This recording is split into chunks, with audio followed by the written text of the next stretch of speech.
Yo, what is up guys, welcome to a new video. Today I'm gonna be talking about something that you have been requesting me a lot, and it's about stereo imaging and panning. Actually it's something really easy, okay? Panning is just moving things to the left and to the right, and the stereo imaging is just what you have in a stereo, okay? How to control that.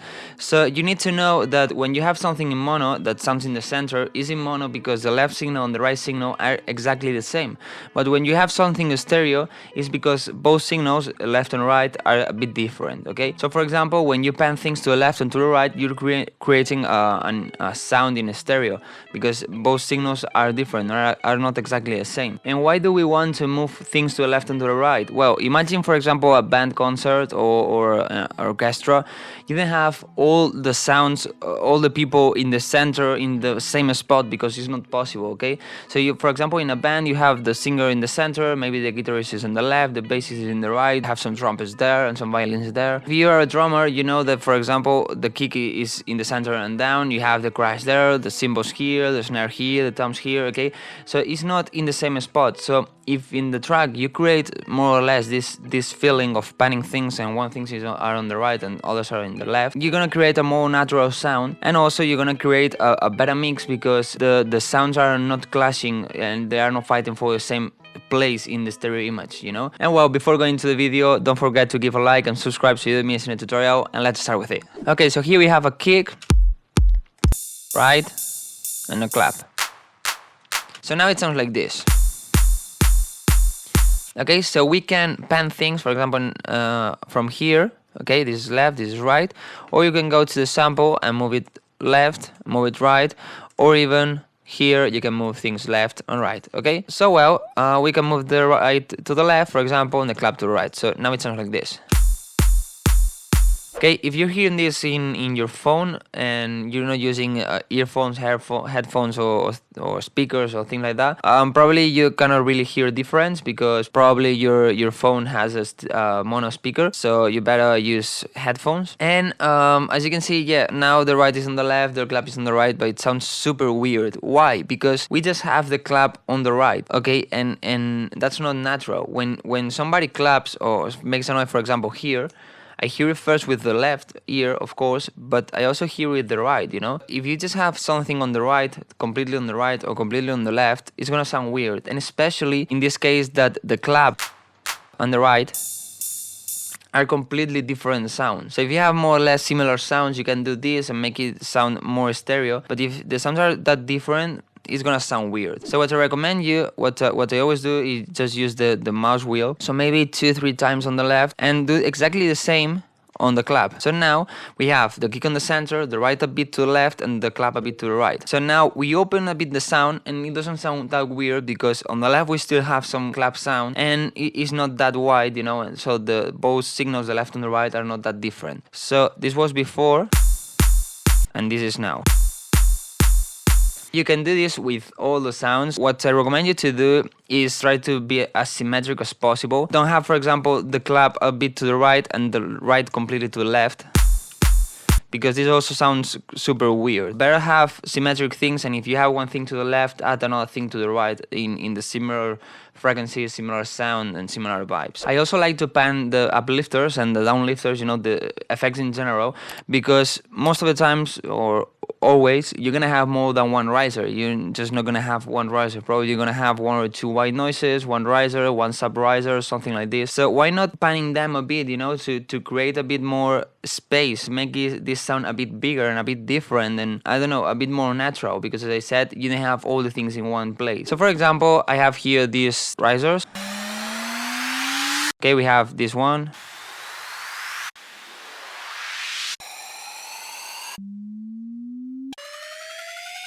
This one is a stretch, so that's why it sounds so weird. So we have two white noises, one flange noise, one sub, and one riser, okay? So what we can do, for example, is we have this white noise, okay? And we put it to the left, and then this riser we put to the right.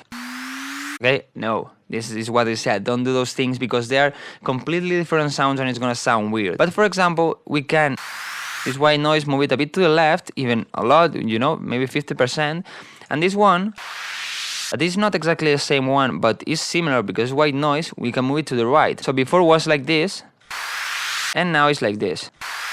we have them more in the sides and not in the center. So now we can take, for example, the sub riser and put it on the center, completely mono. So we have one sound in each place. Then, for example, this one, the flange, I like it because I think it adds character to this riser. So I want to have it in the center, but of course I want to have it in a stereo, so I don't make it mono. So I just leave it like that, okay? And then what we can do is, for example, with this riser, it just go here to the pan thing, okay? And automate this to make it go left and right. So just create automation clip, and well, we can just make it something like this, but it's a bit annoying. So what I'm gonna show you is a trick. If you click 2 times in the automation clip, we have here these knobs. You move this one, the mount, you're gonna see how this changes. So what I'm gonna do is create an automation of this. I'm gonna put this one in 0.5, so it's on 0. And I'm gonna make this go up. So as it goes up, it's gonna pan harder to the left and to the right.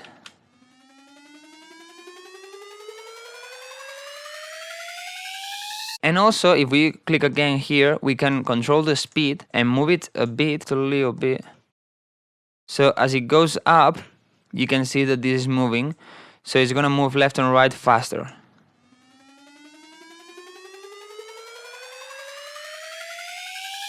Alright, so now we have one white noise on the left, one on the right, one on the center but stereo, one on the center but mono, and this one going left and right.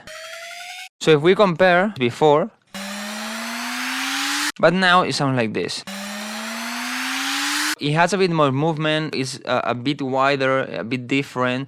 It's not everything in the center. And also, sometimes I like to pan my leads. Why? Because sometimes you layer leads that are more or less similar. So you can put one to the left or one to the right. So this way you make it sound a bit different, you make it sound a bit more stereo, and you give to the leads more space, okay, to each lead. If you have 2-3 leads, maybe you don't really want to do this because the listener is gonna hear that one is on the left and one is on the right because you don't have that much. But maybe if you layer in 5 leads, 6 leads, you can try to do this so you give to each lead a bit of a space, you know, its own space, so it's gonna sound a bit cleaner. So for example, here I created this pad melody, okay, just a rhythm, and I have here 8 leads.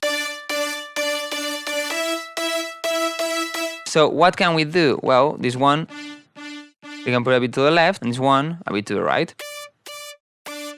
But again, as I said, they sound super different, so it's not really good. So what we can do is this one, that is similar, we can move it to the right. So now sounds a bit better, a bit more open. Then for example, this one, let's try to find a similar one.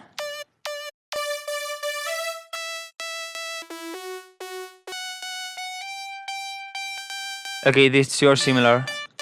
So we can move just a little bit because they are not that similar. Okay, then we have this on the center, this more on the sides. Maybe this one, just leave it like that.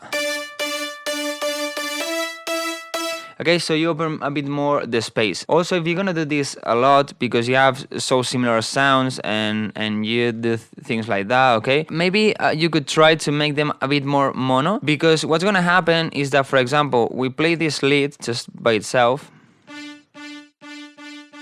As you can see, it's covering this space. Okay, it's on the left, but it's covering all of this space. If we make them not completely mono, okay, but maybe 50%, what you're gonna do is give a more particular space to its sound. So then, for example, this one is also on the left.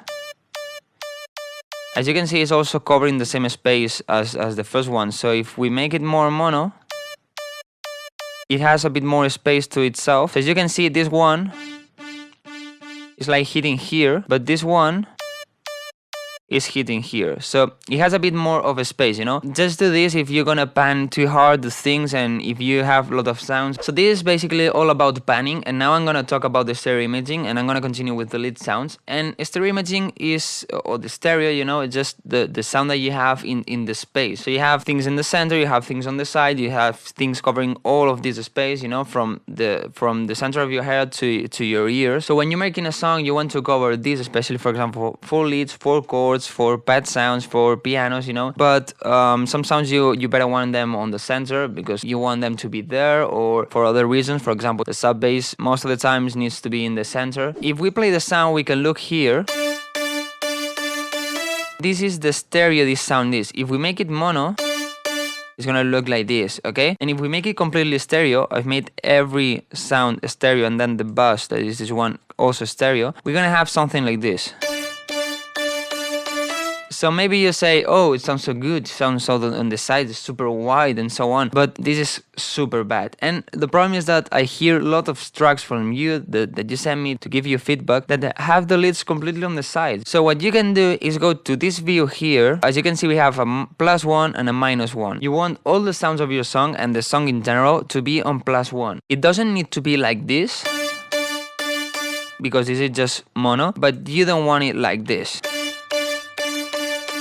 Because if you have it like this, first the sound is gonna sound weird. It sounds like a bit robotic. It sounds like it's on the sides, but at the same time it's not on the side. It sounds super weird. And you're gonna have some phase problems. And when you try to play this on clubs and festivals, I said this a lot of times, as those systems are mono, it's gonna sound bad. It's not gonna sound that good as if you hear it in a stereo. So it has to be on the +1, but it doesn't need to be all the time +1, okay? So for example, if we play now the leads,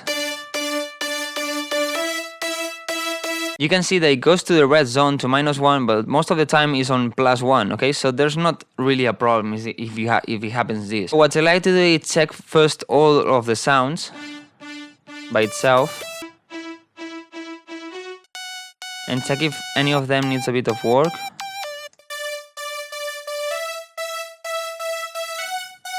For example, this one, as you can see, is most of the time on the red zone, and you don't want this. So what I'm gonna do is make it a bit more mono.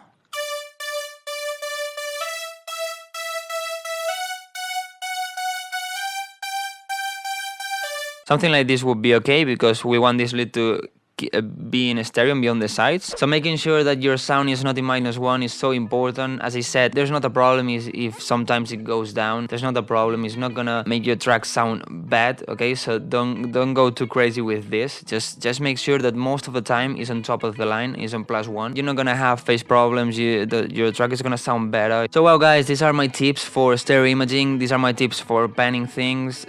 I think it's something really important to take care of on your songs, because it's gonna make your track sound more natural if you're talking about the panning, and it's gonna make your track sound a bit better if you take care of the stereo imaging. So I guess there's not something else I would say about those things. If you have other suggestions, other tips, other comments, just leave it down below. And well, guys, as I always say, don't forget to leave a like, subscribe to the mini tutorial, and see you in the next video.